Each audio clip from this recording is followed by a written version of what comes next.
Olá pessoal, tudo bom? Sejam muito bem-vindos ao nosso Debatema. E meu nome é João Pedro Tomazotti, vim aqui mediar esse papo que vai ser maravilhoso sobre o nosso tema da segunda fase da maratona, que é os desafios para a promoção do letramento digital no Brasil contemporâneo. Será que esse pode ser o tema do Enem? Eu não sei, mas é o tema da segunda fase da maratona. E para me acompanhar nesse papo, eu trouxe aqui para a gente conversar duas especialistas maravilhosas. Nós temos aqui a Renata, que é graduada em Pedagogia, especializada em Alfabetização, mestre em Linguagem, Psicologia e Educação pela USP. Seja muito bem-vinda, Renata. Muito obrigada, muito obrigada. É um prazer estar aqui para essa conversa, esse debate com vocês. Maravilha. E aqui vocês já viram na tela também, a gente tem junto com a gente a Amanda Hassi, mestre em Linguística pela UFG e doutora em Linguagem Computacional pela UFSCar. É isso mesmo? É UFSCar, é a Federal de São Carlos. UFSCar. Atualmente ela é coordenadora pedagógica da nossa plataforma Redação Nota 1000. Obrigada, João. Obrigada, Renata, por aceitar o convite. Obrigada também pelo convite. E eu acho que vai ser muito prazeroso fazer essa discussão aqui com vocês. E eu espero muito contribuir aí com os alunos que vão fazer a segunda fase da maratona na Redação Nota 1000 e os alunos que já estão se preparando para o Enem no final do ano. Olha, se essa discussão não der certo, a gente vai fazer uma dupla sertaneja aqui, a Hassi e a Rossi. Tá? Você pode ser nosso backing vocal se você quiser, tá? Vai dar certo. Isso. Renata Hassi e Amanda Rossi. O contrário. Ao contrário. O contrário também é verdadeiro. Maravilha, então, devidamente apresentados, nós vamos entrar de fato no tema. E eu queria que vocês explicassem pra gente um pouco do tema. A gente vê muita tecnologia, pensando em tablets, televisões, crianças que com 1 ano de idade já mexem no computador. E eu queria que vocês dessem um overview pra gente sobre o tema, sobre o que vocês pensam desse tema. Se vocês fossem fazer a prova, a primeira vez que vocês leram, o que a gente pode entender nisso? Bom, eu acho que seria importante a gente pensar um pouquinho a respeito dos termos, né? A gente tem aí o termo letramento digital. Digital nos parece ser um tanto mais tranquilo, estou colocando entre aspas aqui, para a gente que está vivendo o ano de 2026, mas letramento talvez não seja um termo tão tranquilo assim, né? Como vocês disseram no início da minha apresentação, eu sou especialista em alfabetização e há essa discussão a respeito de alfabetização e letramento, o que querem dizer esses termos, né? E o termo alfabetização, lá no início da década de 1980, e o termo letramento começaram a coexistir aqui no Brasil por conta de uma cultura mesmo do próprio país, de que a alfabetização estava um pouco mais restrito ao ensino da leitura e da escrita, e que era esta a parte da alfabetização, mas que a gente precisava de algo a mais, que era a inserção dessas pessoas nas culturas, nas culturas do escrito, nas práticas sociais da leitura e da escrita, e que talvez o termo alfabetização sozinho não desse conta disso. Então, cunhou-se o termo letramento. Esse termo letramento aqui no Brasil foi muito trabalhado por duas grandes pesquisadoras, a Ângela Kleiman e a Magda Soares, a Magda Soares, que é da UFMG, que trabalhou muitos anos a respeito de letramento, e que o termo, basicamente, fala sobre a inserção, a prática social da leitura e da escrita. Só que quando o termo foi cunhado, ele tinha mesmo essa questão da leitura e da escrita. Mas como os anos foram avançando, as práticas vão avançando junto, então nós tivemos também o uso do termo letramento para muitas coisas, né? Então, quando alguém quer se letrar a respeito de alguma coisa, então usa-se o letramento para dizer que essa pessoa está aprendendo ou que ela é proficiente naquilo.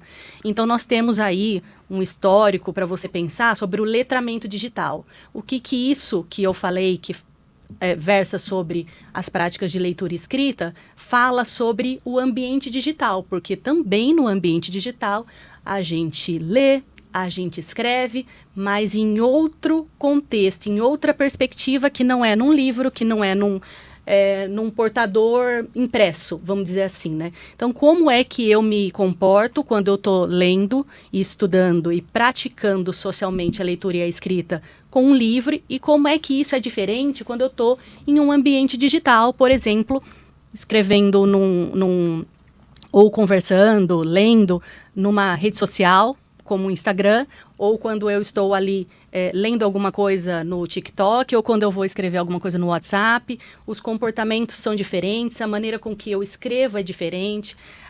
E o ambiente digital, assim como o escrito, mas que parece que no ambiente digital isso está mais indicado, é a multimodalidade que nós temos. O que é esse palavrão que é a multimodalidade? Não é que eu tenho a presença de um texto somente escrito. Eu tenho imagens, eu tenho infográficos, eu tenho ícones, que inclusive nas práticas das redes sociais, nas práticas digitais, é muito comum a gente fazer a leitura de ícone, né? O que não é fácil para todo mundo, mas que talvez numa prática escrita não seja tão comum quanto num ambiente digital. Então, eu entendo que, fazendo esse histórico aí dessa questão do letramento e do letramento digital, a gente tem essa ideia de que aquilo que eu aplico como práticas de leitura escrita num ambiente fora do digital, eu também tenho que aprender a fazer isso, a ser letrado num ambiente digital. Obrigada. Achei bem bacana a conceituação que a Renata trouxe, inclusive trazendo aspectos mais históricos, né, de como que esses conceitos foram sendo desenvolvidos e apropriados para um meio digital. E eu ainda, puxando ali um pouco um gancho da sua fala, eu ainda estendo um pouquinho mais, que é para o aluno pensar que aqui nessa frase temática dessa redação, a gente não colocou alfabetização digital. A gente colocou letramento digital. Por que isso? Porque vai muito além só da alfabetização, né? Não é um simples decodificar ali dos códigos, né? Tanto textuais quanto não textuais, verbais ou não verbais. Mas eu acho que implica também, quando a gente fala de letramento digital, a gente não está pensando simplesmente em usar, né, nas crianças, o João falou, né, crianças, bebês que sabem usar um celular, por exemplo. Um bebê de 1 ano de idade já consegue passar o dedo pela tela do celular e mexer naquele dispositivo. Mas não é só disso que a gente está falando. Quando a gente fala de letramento digital, a gente está indo muito além do simples uso, né?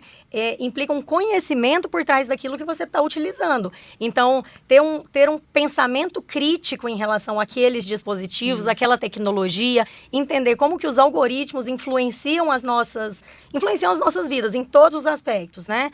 Os sistemas de busca, entender, inclusive, por exemplo, quando a gente acessa alguma informação, conseguir reconhecer se aquela informação é verdadeira ou não, identificar com fontes confiáveis. Então, são vários outros aspectos, além da decodificação, né, que seria um pouco mais associada à alfabetização, que a gente também precisa pensar e também precisa pontuar para fazer uma abordagem completa desse tema. Sim. Né? Então, pensar em aspectos éticos, morais, de uso dessas tecnologias, ter um raciocínio, um pensamento crítico em relação a elas, né? E não simplesmente usá-las. Não é simplesmente uma questão de uso. É também uma questão de conhecer para entender, para fazer o melhor uso delas.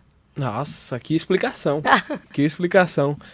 Eu entendo agora, pensando em qualquer tema, né? A gente pensando no Enem, qualquer tema, é muito importante a gente esmiuçar a frase temática, né? Então aqui a gente trouxe informação sobre o letramento. Não é só uma palavra, ela tem todo um significado por trás, que nem a Amanda trouxe pra gente, que não é alfabetização, é letramento. São coisas diferentes que é muito importante quando a gente esmiuça. E se você que vai fazer o Enem, vai fazer a maratona, conseguir esmiuçar o máximo que você conseguir a frase temática, eu sei que você vai tirar muita coisa boa para poder fazer a sua redação. Acho que para os estudantes é super importante a gente olhar para a etimologia das palavras, porque Sim. elas dizem muito, Sim. elas trazem muitas pegadas históricas aí de como o termo foi cunhado, né? Sim. E eu acho que nesse tema em especial, isso é muito relevante, porque é comum que os alunos associem, né? Eles leem digital, letramento digital, e eles associem com inclusão digital, com acessibilidade digital, com o fato de a pessoa ter acesso ou não a um computador, a uma rede,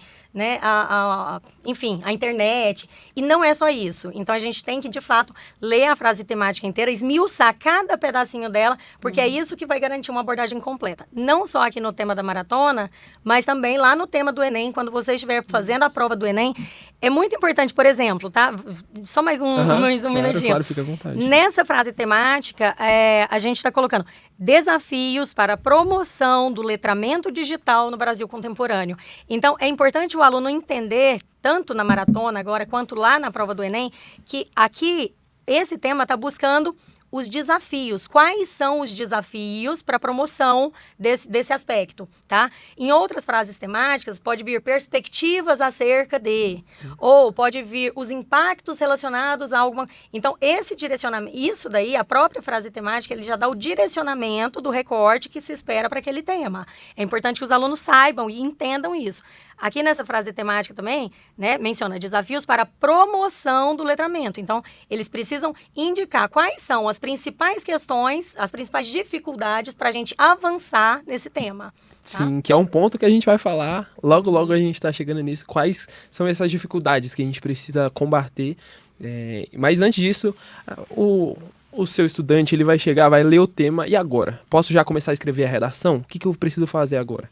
Já tema, esmiucei, entendi tudo, vou fazer a redação, ou não? Quase. É importante, né? Aqui na maratona, os alunos têm mais tempo para desenvolver, para produzir esse texto.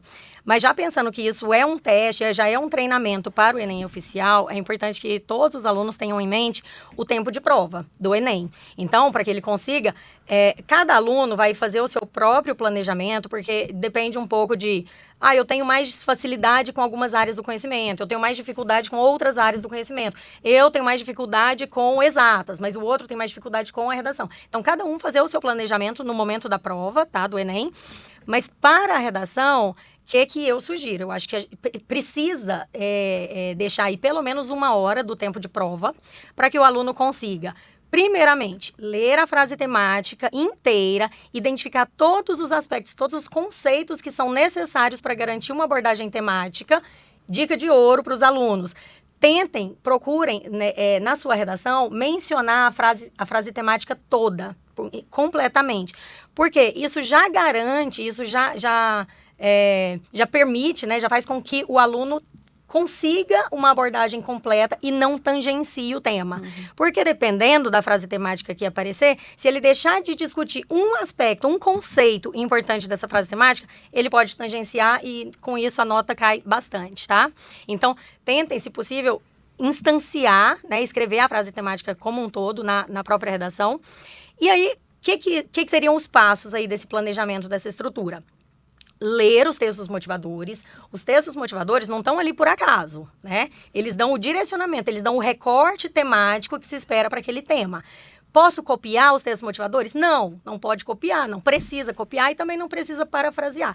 Mas eles indicam qual que é o caminho, eles já dão, inclusive, algumas sugestões, né, de como recortar esse tema. É um tema bastante amplo, e é sempre um tema bastante amplo, mas os textos motivadores dão o direcionamento de como que o aluno pode recortar esse tema. Então, é importante ler e compreender os textos motivadores. E, se possível, uma dica que eu dou, é importante, não sei se a Renata concorda, mas eu acho muito importante fazer um esqueleto, né, uma estrutura do texto. Pelo menos sinalizando ali, indicando, né, o que vai ser a minha tese, qual é a tese principal que eu vou defender. Quais são os 2 argumentos que eu vou defender no D1 e no D2? Quais são os repertórios socioculturais que eu posso mobilizar para defender cada um desses argumentos? E já pensar ali numa proposta de intervenção que vai fechar tudo isso. Porque tudo isso, esse esqueleto, essa estrutura de um texto,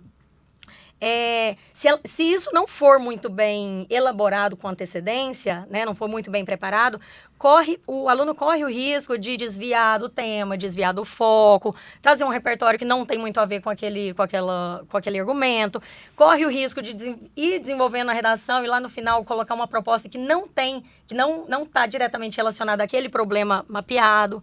Enfim, então eu acho que esse esboço ele é necessário e o aluno acaba gastando ali uns 5 minutos no máximo para escrever esse esboço, que é esse esqueleto. Eu acho que concordo. Nos anos iniciais, a gente chama esse esboço de planificação do texto. que é basicamente o planejamento do texto, né? É importante... nada precisa sair espontâneo, né? Nossa, o negócio brotou, nasceu aqui, né? Todo bom texto, ele é planejado, sim. E o fato dele ser planejado não significa que ele seja artificial, né? A ideia é mesmo você garantir que todos os aspectos estejam presentes lá e que... com a sua escrita, depois todos eles estejam também articulados, para que não fique parecendo que... Não, mas todos os aspectos estavam lá, mas fica parecendo um amontoado de etapas, né? De uma coxa de texto. retalhos. E aí uma coisa não está articulada com outra. Então isso é importante. Essas fases aí, vamos dizer assim, que você tem que passar. Tudo isso em 1 hora. Tudo tem isso que em dar uma conta. hora, gente. Se vira nos 60. Se vira nos 60 minutos. Mas vai dar certo, gente, confia. Maravilha. E, Renata, eu queria até entender de você, a gente tem alguns problemas que a gente pode relacionar nesse texto. Um deles é a falta de letramento digital para pessoas idosas e pessoas com baixa escolaridade. Como que o estudante, na hora de fazer redação, ele consegue problematizar isso e quais são os argumentos que ele consegue fortalecer mais ainda o posicionamento dele? Olha, eu vou voltar um tempinho aí, na época, ai, que coisa antiga, né? Na época da pandemia, que não é tão longe assim, né? Que a gente meio que vivia uma ideia de que morávamos num país conectado, que todo mundo sabia lidar com o seu notebook, com o seu computador, com o seu celular, principalmente, porque todo mundo, você sai na rua, todo mundo tem o seu celular. E que todo mundo tinha acesso à internet, e que estava todo mundo letrado. Sim. Letramento digital era algo que estava sobrando aqui neste país, né? No final das contas, a gente, na época da pandemia, meio que teve um chá revelação. Sim. De que talvez não fosse muito bem isso que estava acontecendo. Pessoas sem conectividade, não tinham acesso à internet nas suas próprias casas. Sim. Às vezes tinham acesso à internet em pontos públicos de Wi-Fi somente, né? Dificuldades dessas pessoas terem os seus pontos de internet e também das empresas fornecedoras de internet conseguirem dar conta desse Brasil, deste tamanho continental que nós temos de país, né? E para além disso, como é que eu lido com os aspectos digitais que vão para além de uma plataforma, de uma rede social? Porque muitas pessoas lidavam com o digital, mas eram redes sociais. E tudo bem, não tem problema algum, mas quando a gente, lá na pandemia, precisou ir para além disso, nós começamos a ter muita dificuldade. E eu falo dessa questão porque essa questão estava muito presente nas escolas, e a gente sabe que nas escolas a gente tem sempre uma convivência uma convivência intergeracional, né? Então nós temos a geração dos professores, que, né, tem idades variadas, as idades variadas dos estudantes também, e os primeiros que começaram a ter esse tipo de dificuldade de lidar com o digital foram os próprios professores. Sim. Né, que também eram um pouco mais velhos e tal, mas imaginam os professores que passaram por uma graduação, que tem estudo, que tem acesso à informação, tiveram dificuldades. Imagina para quem estava para além dos muros da escola. Idosos, por exemplo, que estavam já há muitos anos fora da escola, que que estavam à margem deste letramento digital, né? São eles o público que é hoje o maior alvo de fake news, né? Como a Amanda estava falando. Golpes, né? É importante lembrar, gente, que pelos dados do IBGE, em 2050, 30% da nossa população vai ser uma população de idosos, que vai passar a porcentagem da população de 0 a 14 anos. Então, nós vamos ter mais idosos, proporcionalmente, do que crianças, né, adolescentes, até a adolescência. O que nos preocupa, porque essa geração precisa estar inserida nesse letramento digital e não à margem dele, né? Como é que a gente pode lidar com esse aspecto dentro dessa realidade que hoje nós temos, que é uma realidade que muitos pesquisadores estão chamando de infodemia, que é uma de novo, uma pandemia, mas de informações. Né? Este letramento digital tem que ser trabalhado com, muitas vezes, a intervenção do próprio Estado, da própria regulamentação desse ambiente digital. Veja, estamos em 2026, o Marco Civil da Internet, eu acho que é de 2014. É recente, gente. Então, veja que a gente ainda tem muito chão para seguir, porque quando algo começa meio que sair do controle, que foi o caso desse ambiente digital, principalmente as redes sociais, é preciso que o Estado intervenha e faça uma regulação. Então, a gente tem uma regulação que é relativamente recente. Depois do Marco Civil, nós tivemos a LGPD, que era, né, vamos proteger os dados dessas pessoas. Agora depois, tem o ECA digital. E depois veio a preocupação de que, gente, mas tá bom, tem lei para regular as coisas ruins, ou as boas, vamos dizer assim, que estão acontecendo agora. Mas a gente também precisa prevenir essas coisas de acontecer. Como é que a gente faz isso? A gente coloca isso no currículo da escola. Sim. Né? Então, nós tivemos a edição, há mais ou menos 2 anos que o MEC vem lançando legislações, regulamentações, manuais curriculares, de uso de plataformas digitais e também de educação digital e midiática, porque para essa geração que está na escola agora, é importante que se aprenda, né? Mas e os idosos que estão fora da escola, né? Como é que a gente lida com eles? Então, acho que tem o lado também das próprias plataformas digitais que precisam ser responsabilizadas por isso, né? Tem que haver uma regulamentação para que elas também... Eu tenho este público idoso utilizando a minha rede social, como é que eu também educo este público idoso? Eu acho que isso é uma tese que eu tenho a respeito disso, de que o público mais idoso, ele tem muita confiança no que está escrito.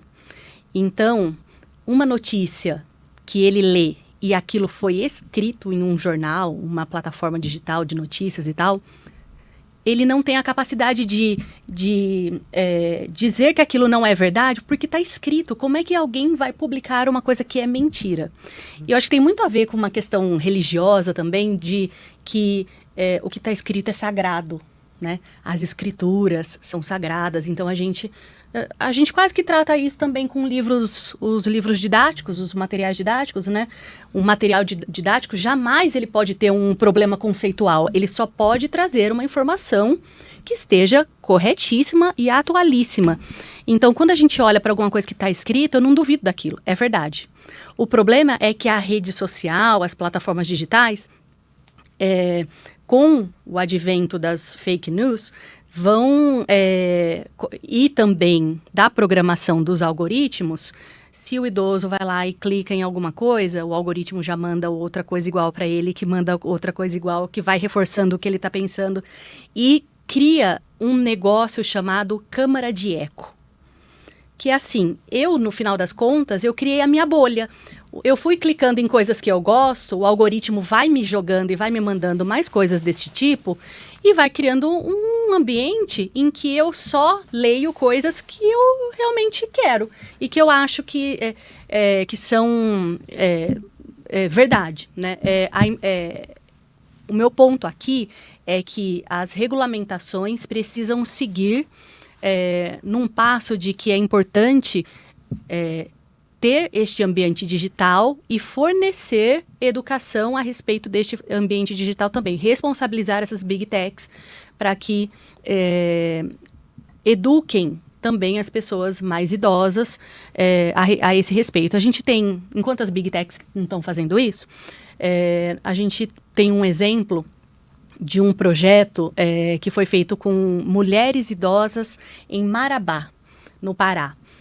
Chamado Tecer Mulher, que tratava, eram mulheres que estavam, se eu não me engano, num projeto de EJA, de educação de jovens e adultos, e que receberam também essa educação digital e midiática, desde linguagem que a gente usa em ambientes digitais, por exemplo, isso aqui precisa salvar esse documento.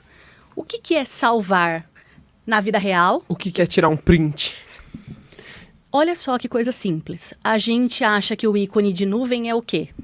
Pra gente, a gente já sabe que é um lugar que fica não sei onde, que guarda os nossos arquivos, né? Sim. É a nuvem. Aonde que estão minhas fotos? Estão na nuvem, nuvem. né? Mas, para um idoso, pode ser que aquele ícone de nuvem seja alguma coisa que ele está relacionada à meteorologia. Sim. Ele não sabe para a realidade dele. Então, as empresas dizem que é muito intuitivo mexer nos celulares, né?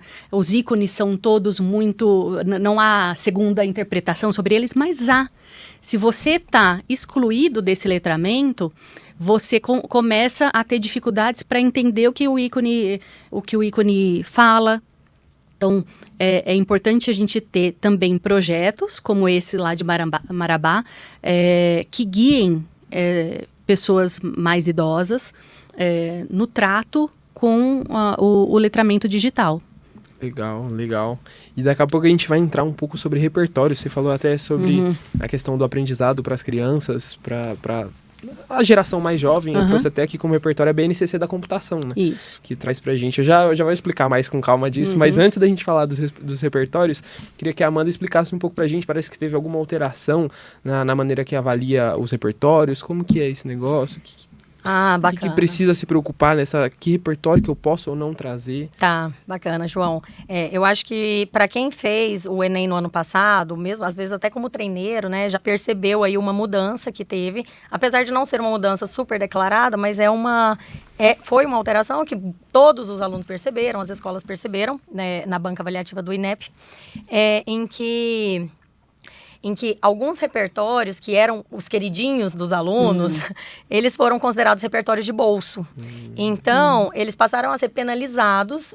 Não houve uma grande penalização, mas os alunos que eram acostumados a usar esses repertórios de bolso, eles não mais conseguiram receber nota 200, nota máxima na competência 2.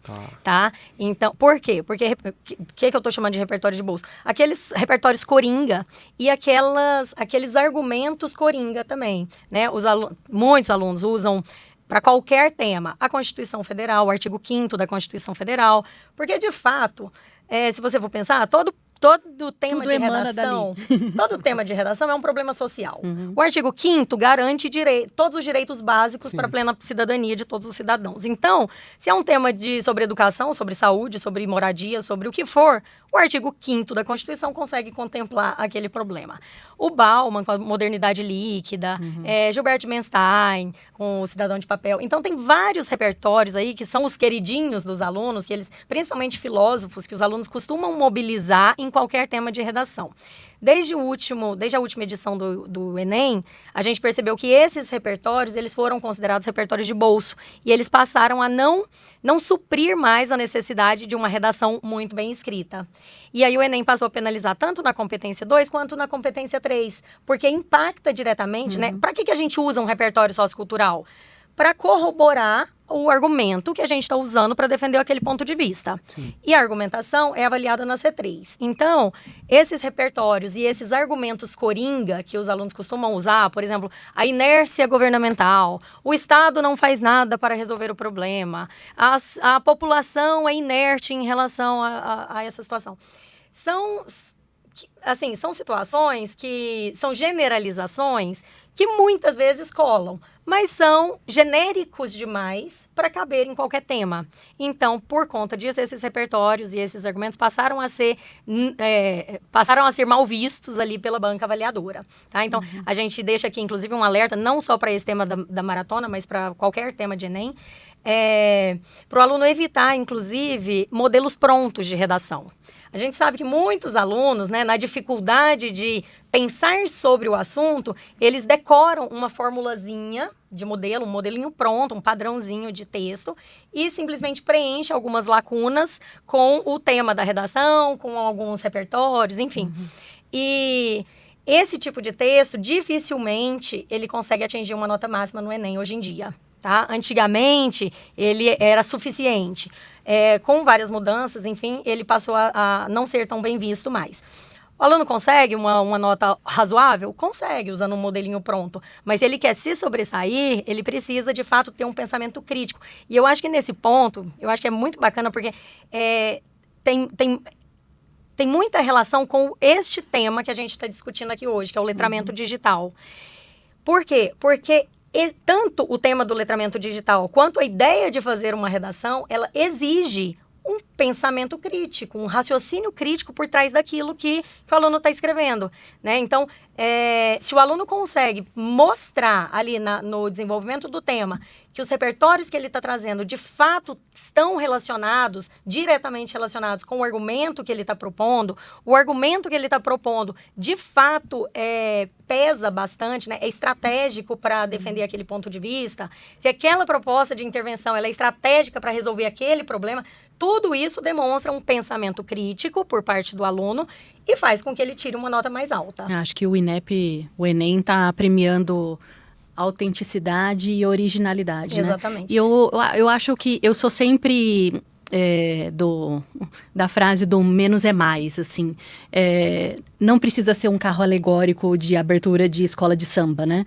Não precisa ter aquele tanto de paetê, mas precisa ser eficaz na sua proposta, né? Exato. O arroz com feijão. O famoso abrasileirado arroz com feijão. O arroz com feijão bem feito. Não precisa ter fogos de artifício. Sim. Você precisa defender um ponto de vista lá e ser coerente com aquilo. Você não precisa mencionar todos os filósofos que você já ouviu falar nas aulas de filosofia. Uhum. A Renata, na fala anterior, ela mencionou, inclusive, a pandemia. Gente, a pandemia, todos vocês, alunos, passaram pela pandemia. A pandemia pode ser usado como um repertório, inclusive, um repertório histórico, né? Um contexto histórico, para fazer essa associação com o letramento digital. Isso é muito legal, assim, porque tem várias áreas do conhecimento. Às vezes os alunos buscam repertórios, assim, de forma tão distante que é muito difícil fazer com que esse repertório tenha um uso produtivo dentro da redação. É preferível que o aluno use algum repertório que já é do conhecimento dele. Gente, os estudantes, eles assistem muitas séries, muitos filmes. E é muito mais fácil você falar de algo que você conhece, que você entende, que você tem um mínimo de... Justamente. E também entender que repertório sociocultural não é somente o filósofo europeu que está lá, que talvez isso seja culto ou seja chique, mas que o funk também é um repertório cultural. Ele faz parte do meu contexto, da minha vida, do meu dia a dia. E nada é menos que outra coisa, né? Eu acho que o seu contexto de vida, o que está no seu entorno é o seu repertório. É importante saber coisas para além do seu contexto de vida? É importante, mas não é demérito saber somente isso que está no seu repertório em volta ali de você, porque isso ainda assim é um repertório sociocultural. Sim, e a gente entrando nessa área de repertórios mesmo, até todos aqui são estudantes, todos que estão acompanhando a gente são estudantes, mas a gente trouxe um pouco também da BNCC, que eu comentei agora há pouco, sobre a BNCC da computação, que é uma exigência de que as escolas ensinem tanto cultura digital, pensamento computacional e por aí vai. E um dos pilares é exatamente esse, que é a cultura digital, que insiste que as escolas ensinem as crianças, os adolescentes, a criarem com a tecnologia, não só consumir. Então é um outro repertório que você também pode usar aí na sua redação sobre a importância de criar com a tecnologia, não só ficar scrollando o feed, passando para cima e para baixo, ou, que nem a gente falou de uma criança de 1 ano que consegue passar com o dedo, mas aprender a criar com a tecnologia. Não ser um programador, mas poder desenvolver as coisas. Eu quero ser um historiador e eu posso usar uma tecnologia, eu devo usar a tecnologia para desenvolver melhor o meu trabalho. E é uma das coisas que a BNCC tem exigido bastante e que até o final desse ano precisa ser implementada em todas as escolas, sendo elas públicas ou particulares, tem essa exigência de data também. É um repertório aí para você, então fica ligado. Deixando claro para os estudantes o que significa a sigla BNCC, né? Eu sei que todo mundo pode ir no Google e alguma... eu sou velha, tenho 45 anos, eu uso o Google ainda, gente. Pode ir no chat também, no chat GPT, você pode perguntar para ele. Isso. Respeitem os idosos, gente. BNCC é a Base Nacional Comum Curricular, ou seja, isso que você está estudando na escola hoje, ele é determinado por uma norma do Ministério da Educação chamado Base Nacional Comum Curricular. O que o estudante lá do Acre está estudando na 3ª série do ensino médio, e o estudante lá do Rio Grande do Sul também precisa estudar, né? Então, isso é uma garantia de uma equidade de educação para um Brasil todo, de rede particular, rede privada, uma garantia de trabalho curricular dos conteúdos, das habilidades, das competências que precisam ser desenvolvidas junto aos estudantes, e a computação, o pensamento computacional, a educação digital e midiática estão incluídos nessa BNCC, que é obrigatória. Não é assim, será que é optativa? Será que faremos com os estudantes? Será que eu posso só colocar um computador lá na sala e dizer que está tudo bem? Será que não se é eu bem assim. der aula com o Data Show, já resolve? Configura como uso de tecnologia? Então configura, né? Não entra no letramento, que é exatamente o nosso tema. Que não é consumir, é o letramento. Não é a alfabetização, é o letramento. O letramento é você ter você ser plenamente cidadão digital. Né? E o que é ser cidadão digital? Né? No uso e na manipulação desses dispositivos, tecnologias e tudo isso. Porque quando a gente pensa assim, crianças de 10 anos jogam Roblox, beleza? São letradas digitalmente? Não, elas usam o celular para jogar Roblox. Inclusive, desculpa cortar aí, inclusive, uma dos pilares da BNCC trazem que as crianças de, se eu não me engano, 3º ano já têm que aprender sobre cibersegurança. Então, pensando se eles podem compartilhar uma senha, como que eles podem compartilhar essa senha, como que eles vão fazer para não cair numa fake news, deixar de clicar um link, tudo isso a BNCC traz como uma normativa para as escolas, para que desde cedo as crianças aprendam a se proteger. Um exemplo que eu estou dando da cibersegurança é de se proteger nas redes sociais, se proteger na internet. Então, tudo isso a BNCC vai englobando. Então, esse é um dos repertórios aqui que a gente tem. E só para fechar, então, claro, a sua fala com a fala da Renata, a gente colocou aqui 2 públicos-alvo. Né, das crianças que já nasceram numa era digital, né, então elas têm um acesso muito fácil, elas têm muita facilidade em lidar com esses dispositivos, mas elas ainda não têm o pensamento crítico para entender os riscos, perigos e potenciais dessas tecnologias. Então, eles simplesmente usam. Por outro lado, a gente discutiu também uma outra população, que é a população mais idosa. E eu quero até fazer um alerta aqui para os estudantes, se forem usar isso como argumento, ter um cuidado para não colocar isso de forma preconceituosa, tá? A gente viu no tema de redação do ano passado, que foi o envelhecimento populacional, a gente viu muitos casos em que os estudantes colocavam essa situação da população mais idosa de uma forma muito preconceituosa. Então, tem que ter esse cuidado também, tá? Mas são dois argumentos aí, são 2 linhas de raciocínio que o aluno consegue seguir dependendo do projeto de texto que ele traçou lá no início, naquela estrutura. Maravilha. E agora minha pergunta vai para a Renata. Além de tudo isso que a gente falou, pensando em fatores educacionais, que outros fatores que a gente pode trazer nessa falta de letramento? Então, quais outros fatores? A gente tem fator de cidadania, fator social, quais outros fatores? E como que a gente consegue aplicar isso na redação também? Não adianta a gente só citar, mas como que a gente pode aplicar esses outros fatores que também afetam na falta de letramento? Como eu comentei anteriormente, não é que a escola nunca tratou desses temas, né? A gente tem algumas legislações que vêm aí de 2014 para cá. Tivemos recentemente o ECA Digital, que a Amanda falou. Então, a gente está vindo numa crescente de regulamentações e instruções dadas às escolas para que o ensino seja mais intenso, a esse respeito. Não é que a escola nunca trabalhou, né? Porque a escola sempre trabalhou habilidades em língua portuguesa, por exemplo, de entender em um texto qual era o propósito daquele texto, para quem era o público-alvo daquele texto, se a fonte daquele texto era segura, mas era algo que estava muito restrito, talvez, à língua portuguesa, mas que hoje, com a BNCC da computação, com a obrigatoriedade da educação digital e midiática nas escolas, que isso precisa ser intensificado e que seja transdisciplinar. O que isso significa? Que não é obrigação de um componente curricular ou de uma área de conhecimento somente tratar, porque uma notícia falsa eu tenho em todos os aspectos da vida, em todas as áreas de conhecimento. E que todos os professores, todos os componentes curriculares, todas as áreas podem tratar sobre isso e que as escolas hoje precisam sistematizar nas suas estruturas de trabalho, nos seus currículos, nas suas propostas didáticas, de forma intensa, porque a nossa vida quase toda é digital, né? Então, a gente tem uma parte ali que da vida real, vamos dizer assim, e grande parte digital.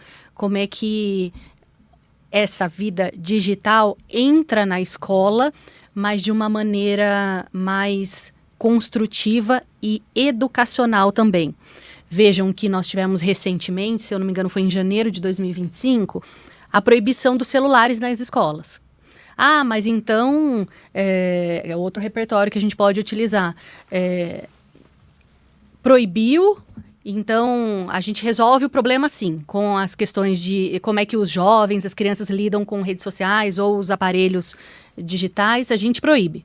Mas precisa entender melhor essa legislação, que é, por exemplo, a proibição de eu ficar com o celular ali na aula, né? Se o professor quiser utilizar o celular para fins educacionais, ele está autorizado pela lei. Então, a escola, num primeiro momento, ficou muito receosa de usar um tablet, de usar um notebook, celular nas suas propostas, pós essa legislação, mas já entendeu que eles são aliados, sim, da educação digital e midiática, porque tem uma coisa na educação que é super importante. Como é que a gente ensina as pessoas? É pela presença do objeto de conhecimento ou pela ausência dele? Vou dar um exemplo para vocês entenderem melhor. Como é que uma pessoa aprende a andar de bicicleta? Eu pego um tutorial lá no YouTube e falo, você coloca a bicicleta em pezinha do seu lado, aí você passa a sua perna para lá, assim, ó, da bicicleta. Aí você dá um impulso, você, né, passo 1, passo 2, não sei o que lá. Ou você vai e pega uma bicicleta mesmo, coloca do seu lado, talvez o seu joelho sofra com essa segunda opção aí, né? Deu uma raladinha, caia, aconteça alguma coisa, mas você está aprendendo pela experiência, na presença da bicicleta. Ou é melhor ver o tutorial do YouTube?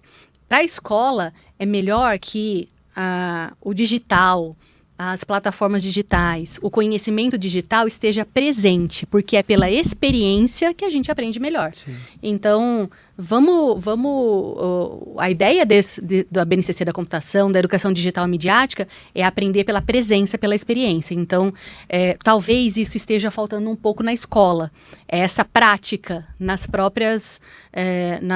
no próprio dia a dia da escola. O que pode ter a ver com aquele conflito geracional que eu disse, que sempre tem na escola, sim, de talvez pessoas um pouco mais velhas, um pouco mais idosas, que não tenham passado por esse letramento digital, que estejam excluídos à margem deste letramento digital e que estejam com dificuldades de se educar para educar os estudantes também. Então, veja que temos um problema instaurado na escola, que é que os professores precisam também ser letrados digitalmente para conseguir que os seus alunos também passem por esse processo, né? Sim. E antes a gente vai já montar juntos aqui uma proposta de intervenção que seja válida para esse tema, mas antes disso eu queria ver com vocês, rapidinho, coisa rápida por causa do nosso tempo, algumas soluções que já foram ou já foram implementadas e não resolveram, porque até hoje a gente não conseguiu resolver essa questão do letramento no Brasil inteiro, pensando em todas as pessoas, os 200 milhões de pessoas aqui, Então, um pouco dessas soluções que a gente já tentou implementar e não resolveu, e por quê?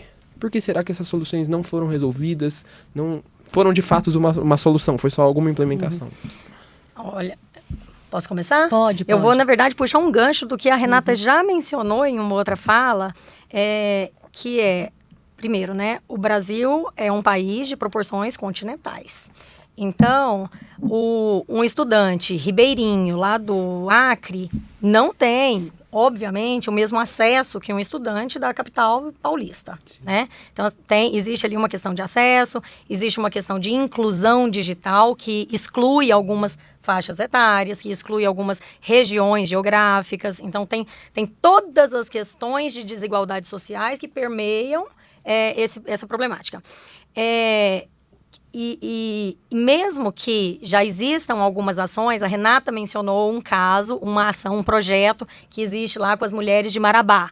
É um projeto muito bacana, é muito legal se o aluno tiver conhecimento sobre esses projetos, sobre essas iniciativas governamentais, não governamentais, iniciativas privadas, de empresas, né? Mas a Renata já mencionou uma delas, mencionou também o Marco Civil da Internet. Existem várias diretrizes do MEC para uso de IA em sala de aula. Existem orientações de vários órgãos públicos, do Ministério das Tecnologias. A gente tem muita documentação sobre como agir, como fazer. Tudo isso pode ser usado como iniciativas válidas, tá? Eu coloquei aqui também o Programa de Educação Conectada, a Estratégia Brasileira para a Transformação Digital, o Programa Computadores para a Inclusão. Então, são várias iniciativas e o que eu acho que é muito importante é que o aluno saiba reconhecer que já existem essas iniciativas. Sim. Já existem planos, já existem projetos.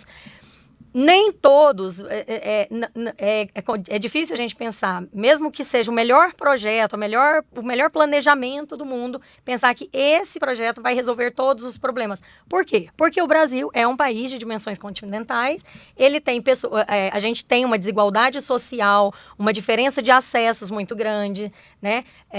A gente está tratando de públicos muito diferentes e está colocando tudo isso no Brasil contemporâneo, que está lá dentro da frase temática, né? E eu acho que ainda não dá para a gente dizer que eu tenho ações que estão bem-sucedidas ou que não estão vingando, porque é tudo muito recente. Né? A gente leva tempo, principalmente quando a gente está lidando com educação, né? Leva tempo. Exatamente.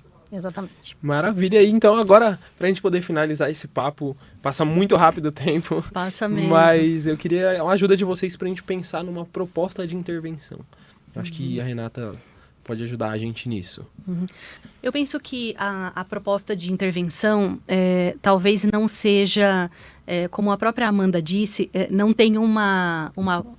Eu não gosto de usar muito termos bélicos, mas vou usar um agora. Não tem uma bala de prata para resolver tudo, mas também eu não posso colocar 15 intervenções, né, e achar que está tudo muito bem, né? Mas eu acho que é preciso deixar claro que para diferentes públicos eu preciso utilizar diferentes intervenções e que elas podem ser articuladas e trabalharem de forma paralela para esse desafio que nós temos em relação ao letramento digital, né? Então, eu creio que a gente deva deixar claro na escrita de que há públicos, dentro do letramento digital, há públicos diferentes e a exemplo do que faz na escola, entende que o estudante, ele está, quando fazemos um diagnóstico, ele está à distância, os alunos estão a distâncias diferentes daquele objetivo, que no caso aqui o nosso objetivo é o letramento digital. Então eu tenho um público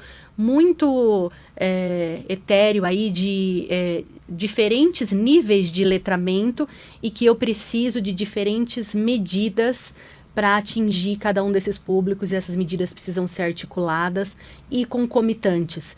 A gente já tem um caminho montado, aí uma trajetória indicada sobre como a gente consegue fazer isso na escola, com um público que é escolar, que está na educação básica, ou talvez esteja até no ensino superior, com a legislação da BNCC Computação, com educação digital e midiática, mas como é que a gente consegue atingir esse público que não é escolar, que é muito usuário de plataformas digitais, que precisa aprender essa cidadania digital, como é que a gente intervém nele também, né? Então, acho que um caminho, de novo, é a regulamentação, é a educação desse público com a ajuda, né, meio que forçada até pela legislação, das Big Techs, que comandam aí as plataformas digitais, as redes sociais, que são muito usadas por esse público que não é escolar, né? Então, creio que é importante deixar esses caminhos aí de públicos diferentes e de que para públicos diferentes, a depender do seu nível de letramento, a gente precisa tomar medidas diferentes. Afinal de contas, todos nós precisamos entrar no gov.br, né? E não importa se você tem 70 anos, se você tem 25 anos, você vai ter dificuldade de entrar no gov, vai. né? Ainda mais se você esquecer a senha. Ai, meu Jesus. Não pode ser as últimas 75 senhas que você usou. De toda a sua geração passada, não só a sua.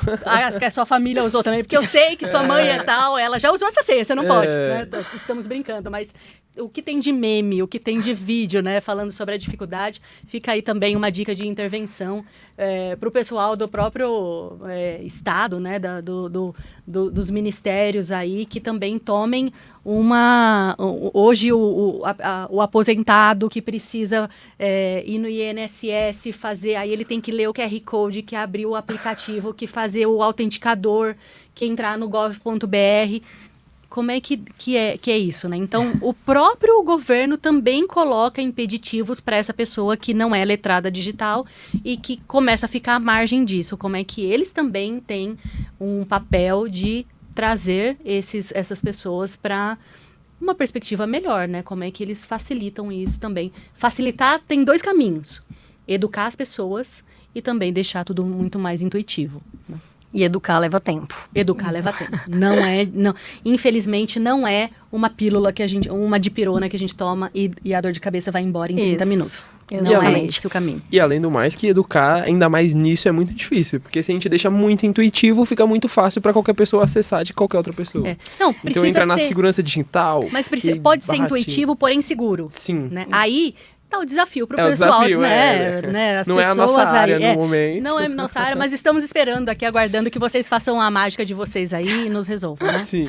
É isso. A Renata trouxe, então, várias ações possíveis, né? Claro, eu acho que é importante lembrar aqui que não adianta eu colocar aqui, dar uma ideia de uma proposta de intervenção completa para vocês, porque depende muito do projeto de texto. Cada projeto de texto mobiliza, né, tem parte de uma tese específica. Se você está usando a tese da educação, que foi um ponto que a Renata levantou várias vezes, né?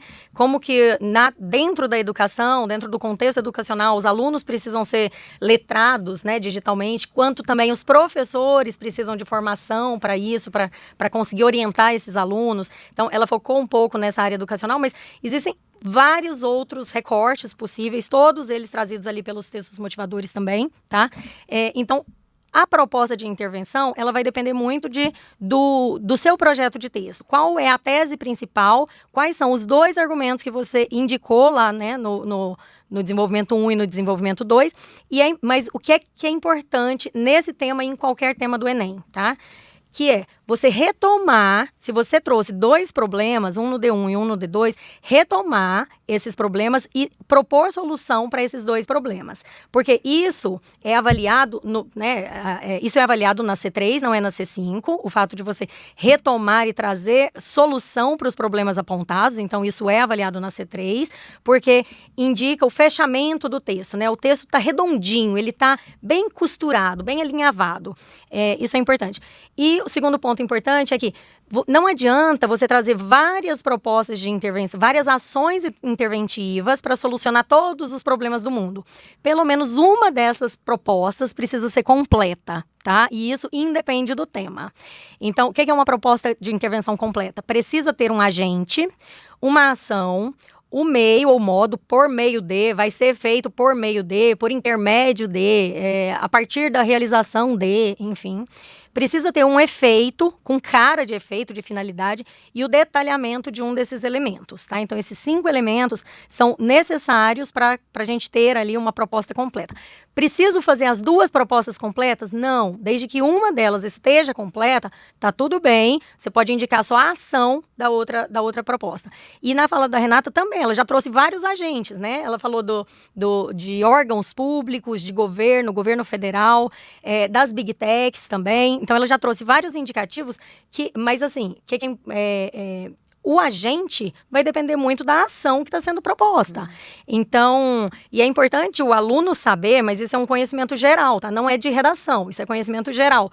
Quem é responsável pelo quê? É muito comum os alunos falarem, o governo federal, é tudo culpa do governo federal. Porque o governo federal precisa criar leis, o governo federal precisa fiscalizar, o governo federal precisa punir, o governo federal precisa dar palestras nas escolas. Gente, o governo federal não vai dar palestras nas escolas, né? Se a gente está levantando um ponto aqui dentro da argumentação de que existe um problema, existe um déficit, uma falha dentro das escolas públicas, por exemplo, é função das prefeituras, né? Dependendo se a escola é municipal ou estadual, isso é função de prefeitura, de Secretaria Municipal de Educação, Secretaria Estadual de Educação. Então, é importante que o aluno saiba reconhecer quem é quem na fila do pão. Sim. É verdade. Né? Porque senão é tudo culpa do governo. É mesmo, tudo né? culpa do governo. E esse tipo de texto, por mais que os alunos usem muito isso, eu digo assim, como muleta, tá? É um argumento coringa. Dizer que é culpa do governo, o governo não faz nada para isso. Porque, em geral, tá meio certo. Porque, em geral, para todos os problemas sociais que a gente tem, é possível o governo federal intervir. Mas é importante, assim, para o aluno demonstrar conhecimento de causa daquele tema e ter, de fato, uma nota muito boa, ele precisa saber de quem é cada atribuição. Quais são os atores e qual a função de cada um deles. Exatamente. Né? Exatamente. E última dica, então, para a proposta de intervenção, pessoal, deixem muito claro, explícito, sintaticamente ali no texto, qual é o meio ou modo, tá? Então, por exemplo, que seja, vamos supor, né, aqui, uma das propostas que a Renata colocou foi trabalhar a formação de professores. Então, pode ser o governo federal, juntamente, né, em conjunto com as secretarias municipal e estadual de educação, prover formação de professores da rede pública. E essa é uma ótima ação interventiva. Por meio de... Tá? Então, use essas expressões, essas palavrinhas, para indicar a finalidade também, tá? O efeito, para que isso fique muito claro, cada um dos elementos fique muito claro ali na proposta.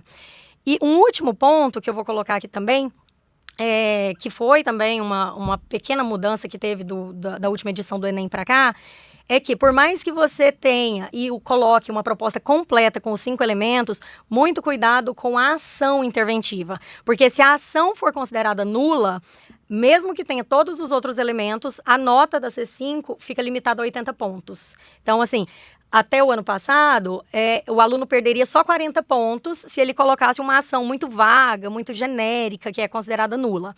Desde a última edição, se ele traz uma ação nula, por mais que tenha todos os outros elementos, essa nota vai ficar limitada a 80 pontos. Então, acabou que muitos estudantes perderam muito ponto por conta de ações como precisa fazer alguma coisa para resolver o problema. Quem precisa fazer? Muito ampla, é genérico. Ou falta conscientização.